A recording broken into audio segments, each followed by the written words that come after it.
Hi friends, we at GLC would like to take a quick moment to thank you for watching our programs on this platform, and we'd like to ask you for a little favor.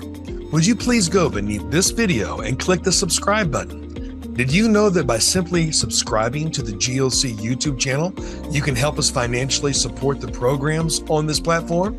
You'll need to be signed into YouTube beforehand, but if not, simply click the subscribe button and YouTube will automatically walk you through the steps to sign in or to create an account. By taking these simple steps, you will not only ensure that you continue to receive our unique programming and gain instant access to the hundreds of videos we post, but more importantly, you'll also be telling YouTube that GLC's content is worth watching and promoting.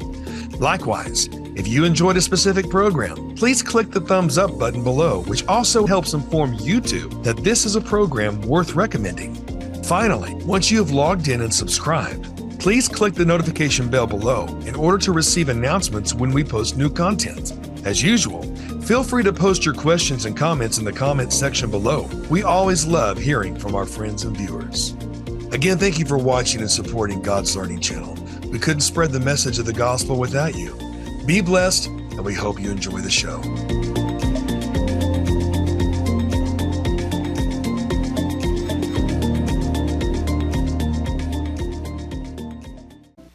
Shalom once again. Brad Scott, Wild Branch Ministry, in Revealed out of the beginning.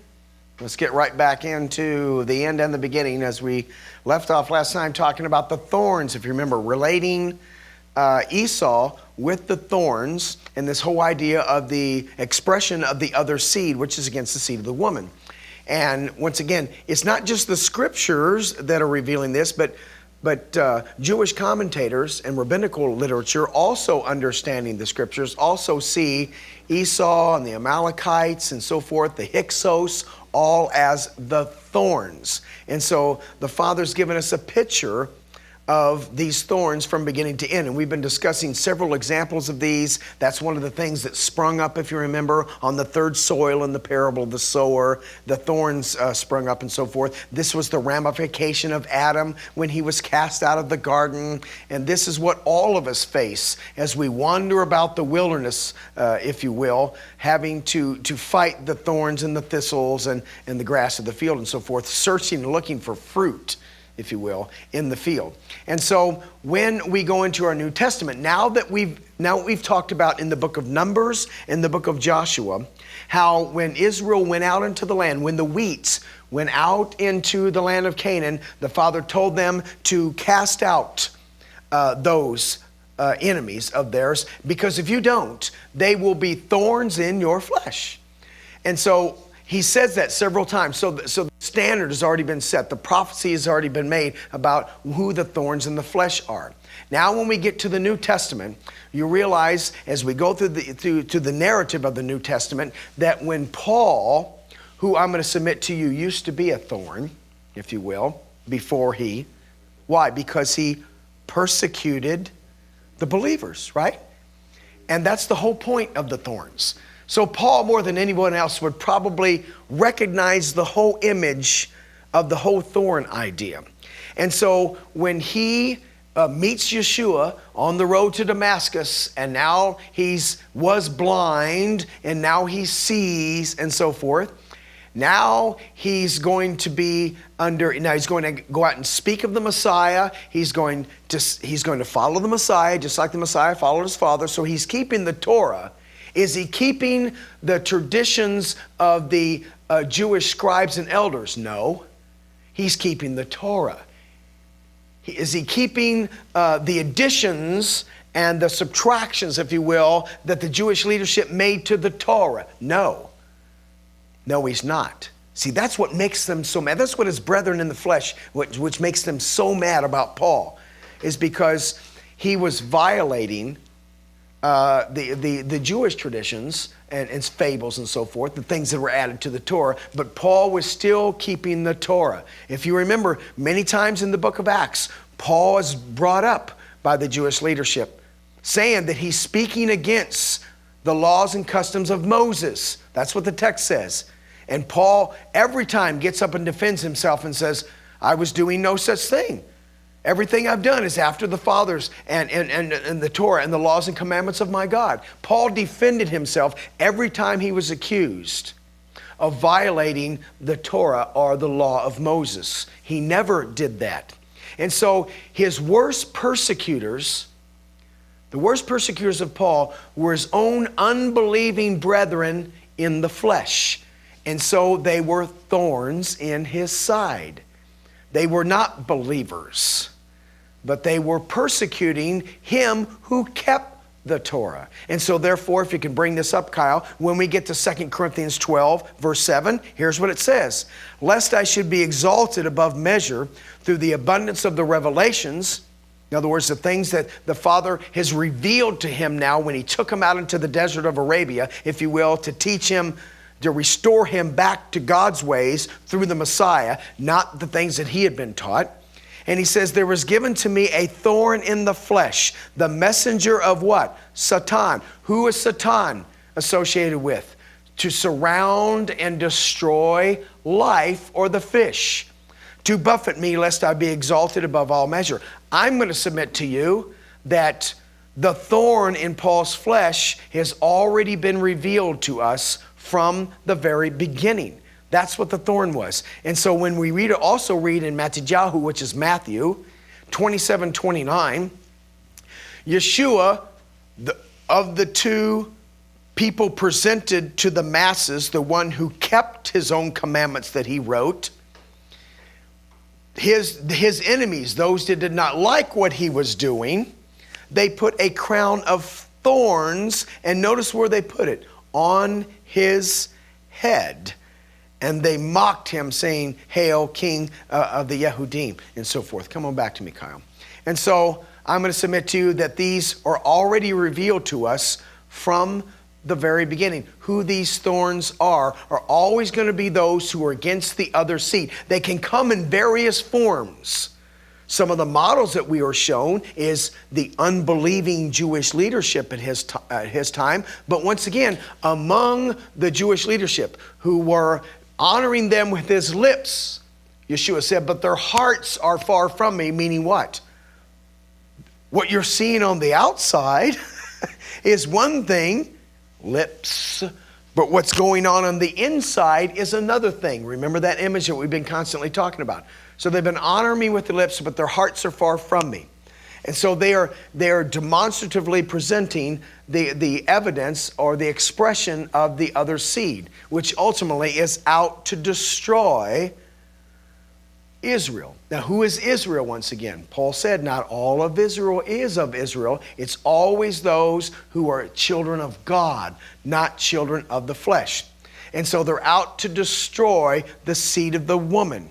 Now, just a couple of months ago, the last time I was in Israel was just a couple of weeks ago, but a few months ago, I was doing another tour in Israel, and when I was there, this article came out in the Jerusalem Post. If you can bring that up there, Kyle. I'd like everybody to see this article that was in Jerusalem Post. It's a quote from Sheikh Kamal Khatib, deputy head of the northern faction of the fundamentalist Islamic movement. And here's what he said. Notice his words. If the Germans could not succeed in eliminating the Jewish people in the Holocaust, then neither will the campaign that the Israelis are now perpetrating against millions of Palestinians and billions of Arabs and Muslims succeed.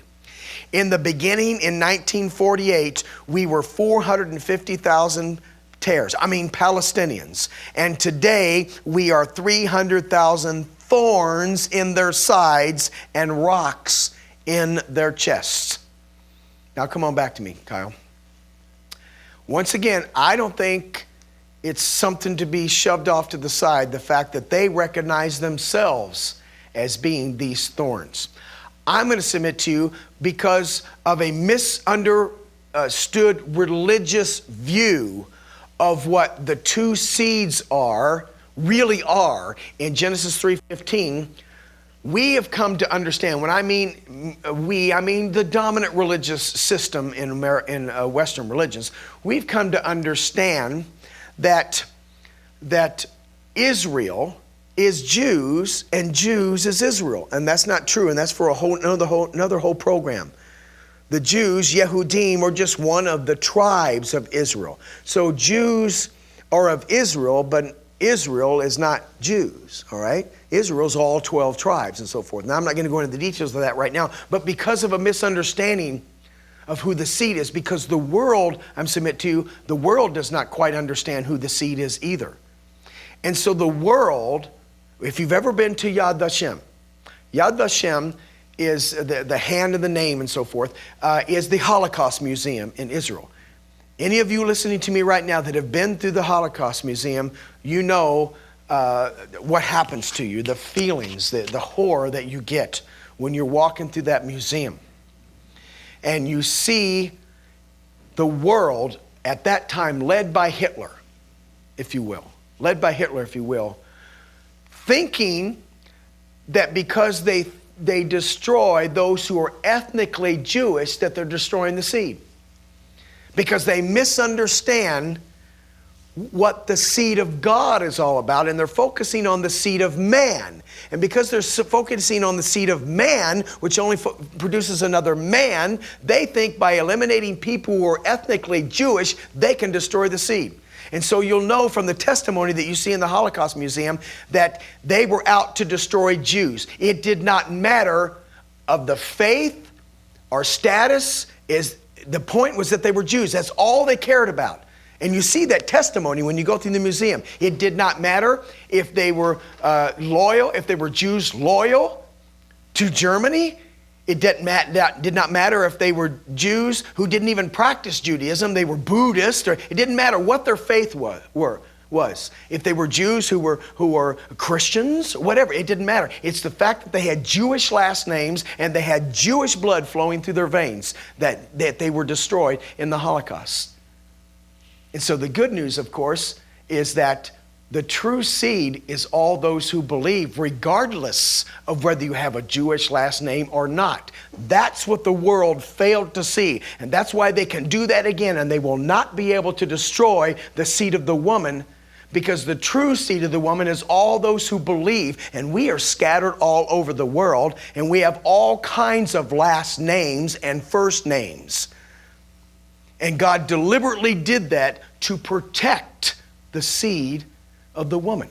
Because if you're scattered all over the earth, it's difficult to eliminate the seed of the woman. But if they're all in one place at one time, any military strategist will tell you, if the army we're trying to defeat, if we got them trapped in one place at one time, we got their army defeated. But if you divide and split up and scatter all over the place, then it's actually used to protect Israel. And one day, these scattered people will come back into the land.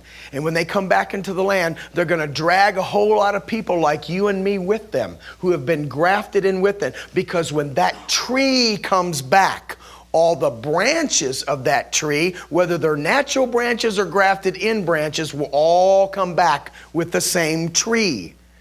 The tree's not going to be scattered all over the place anymore. It's all going to come back. And so that's another example of the thorns and so forth and the true seed.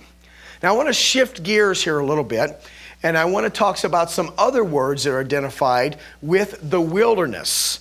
But these precious things that God has planned for us in the wilderness, knowing that the destiny of man, starting with Adam and Eve, because we all come forth from them, that the destiny of man was to be out in the wilderness now, trying to survive because we disobeyed God, out with the thorns and the thistles and so forth. And thorns and thistles also speaking of very dry places. So I want to give you a few examples of this as we continue to talk about Esau. Kyle, if you bring the next verse up on the screen.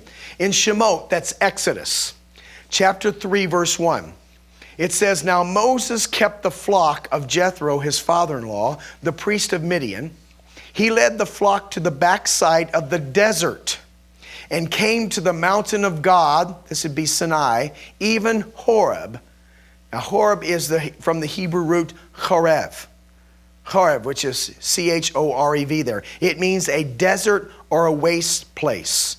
A desert or a waste place. So Exodus chapter 3 verse 1 says he's going to take them to a desert waste place, the mountain of God. In Exodus chapter 16 verse 1, It says, and they took their journey from Elim, and all the congregation of the children of Israel all the congregation of the children of Israel came into the wilderness of Sin. That word Sin there in Hebrew means a thorn, which is between Elim and Sinai, thorny. Now I want you to see on the screen the relationship between the wilderness of Sin, which is thorn, and Sinai, which means thorny, on the 15th day of the second month after departing out of the land of Egypt. So these words that are traditionally associated with where the Torah is given, Sinai, we say Mount Sinai, but it's actually Sinai, is a thorny place. Come back to me for a minute, Kyle. So here's the picture. The Father already knows that Adam and Eve, because they have turned away from his commandments, are going to be exiled, and now they're going to be struggling out there in the wilderness with thorns and thistles that's going to grow up from before them. But God loves us. He loves his people. And so he knows that we're in darkness. He's a smart God. He knows we're out there in the wilderness places, and he knows that's not where he really wants us to be. He really wants to bring us back into his house. So if he knows that by definition, the fact that we're humans made of flesh and blood and we always fail, we're sinners and we don't keep it, then the idea of us coming back into the light and dwelling in the light so he can receive us is not going to happen. He knows that we on our own cannot get through that those angels and that burning flaming sword. He knows that by our own we are incapable of entering back into his house. So what does he do? He takes his tent and pitches it among us. He goes to where we are, and he always provides a fountain of living waters in a desert place. That will be also the consistent pattern from to the end as well. The Father is a loving God, so he knows we are never going to rise up to go to where he is, that he knows he's going to have to pitch his tent among us. Now remember, in our Words Mean Things series, back a lot of programs ago, we defined what the word grace means. The English word grace is the word charis in the Greek, and it is chen in the Hebrew. Chen, which comes from the root chana, and chanan, which means to pitch a tent. Agriculturally or pictographically, it's a picture of someone pitching a tent. And so when God extends his grace to us in a concrete way, he's saying, I will come and take my house, my tent, which is a mobile house, and I will pitch it, and you will come and be in my tent. You will come into my tent. But he's got to go to where we are. In other words, he's got to put on a tent, if you will. He's going to go to us in order for us to be brought back to him. And so wherever we find ourselves, the Father always provides a way. So right out in the middle, my friends, of a place that means thorny, that is a direct reference to the dry, barren thistles and wilderness that people find themselves in, the Father puts a fountain of living waters. In the case of Mount Sinai, the Torah. The Torah is given in a place called Mount Sinai, but right in the midst of Mount Sinai, he places the Torah on a mountain. Now you remember the picture. The picture is that it starts out on a mountaintop, but by the time Moses gets down to the bottom of the mountain, the picture of the water and the streams and so forth, now we have men dumping stuff into the stream and taking stuff out of the stream. So by the time we get down to the bottom of the mountain, chaos has ensued. If you remember the movie, The Ten Commandments. Most of us get our theology from movies, by the way. But if you remember the movie, Charlton Heston is coming down the mountain where the Torah is given on a mountaintop. The mountaintop meaning of the word. By the time he gets down to the bottom, the masses are already in chaos. They're already partying. They're already doing their own thing. They've already got the calf worship thing going on. They've already changed God's cycles into their own cycles. And the person that represents that kind of attitude toward the commandments of God, Edward G. Robinson says, why are you trying to burden us with 10 commandments? Do you remember the movie? See, that's the attitude of the world, the religious world in particular, about God's commandments. Why are you trying to bring us back to the law of Moses? Why are you trying to burden us with these things? And do you remember what Charlton Heston said? He said, there is no freedom without the commandments. Come back to the mountaintop.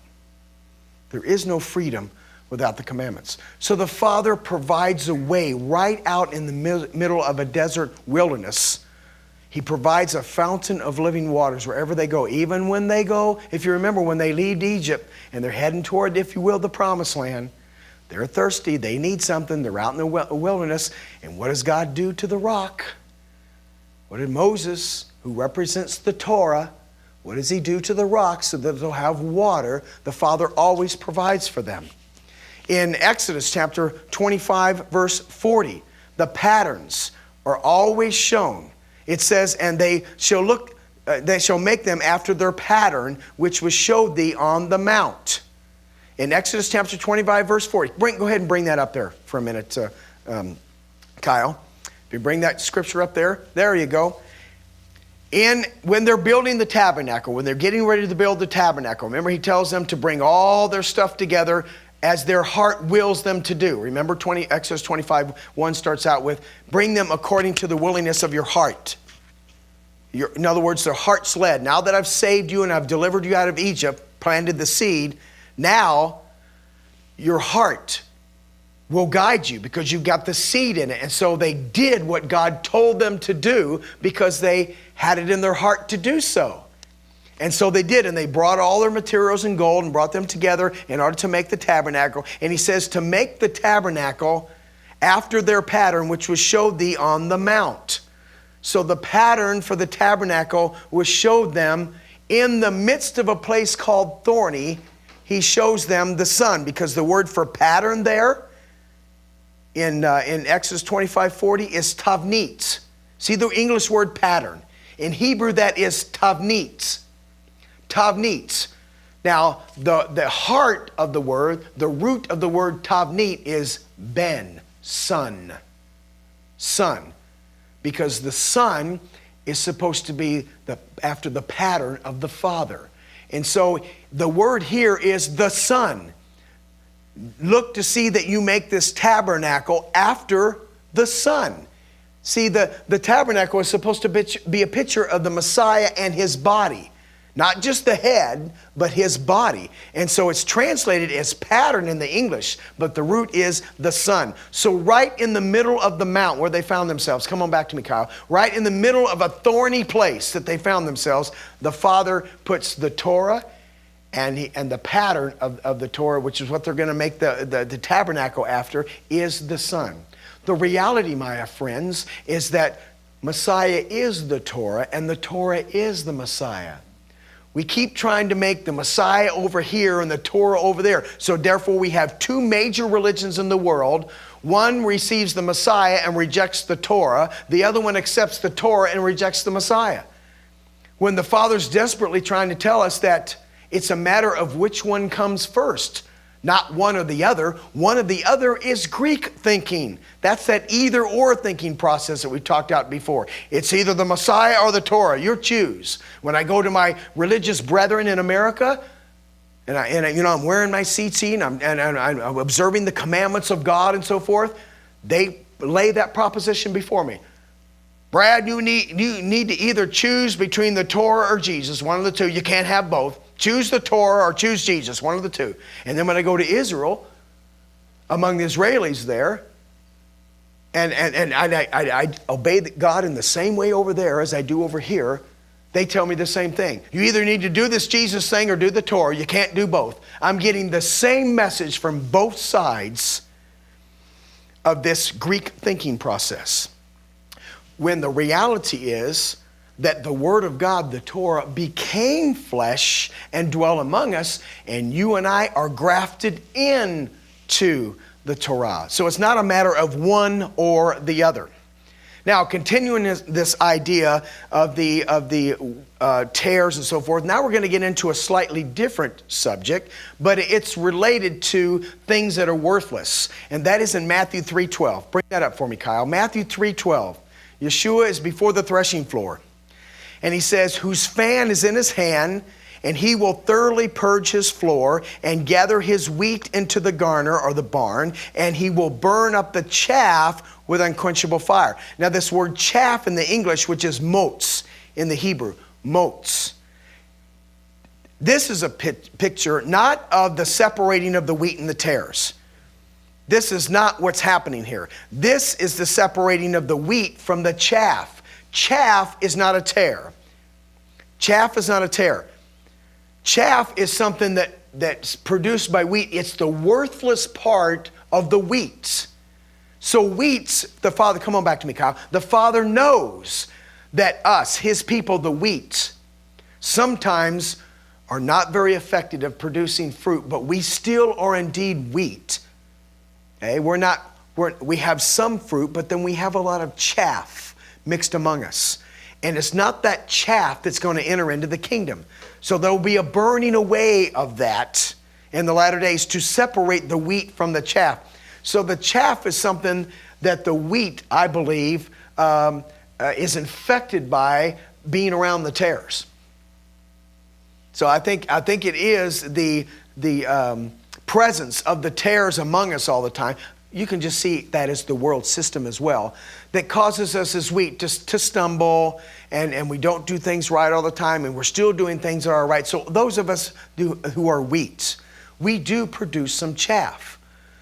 It's not 100% tares or 100% wheat.